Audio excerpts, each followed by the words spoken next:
ఈ వివక్ష ఆయనను బాధపరిచినా మరింత బలవంతుడిగా మార్చింది.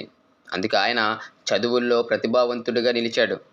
1907లో దళిత కుటుంబం నుండి మ్యాట్రికులేషన్ పూర్తి చేసిన మొదటి వ్యక్తి అయ్యాడు. ప్రపంచ స్థాయిలో ఉన్నత విద్యను పొందిన తొలి భారతీయుల్లో ఒకడయ్యాడు. అంబేద్కర్ గారు మరి విదేశాలలో ఉన్నత విద్యను పూర్తి చేసుకొని మరలా తిరిగి భారతదేశానికి వచ్చిన తర్వాత దళితులు సమాజంలో ఎదుర్కొంటున్న సమస్యలను చూచి అణగారిన వర్గాల హక్కుల కోసం పోరాటం మొదలుపెట్టారు.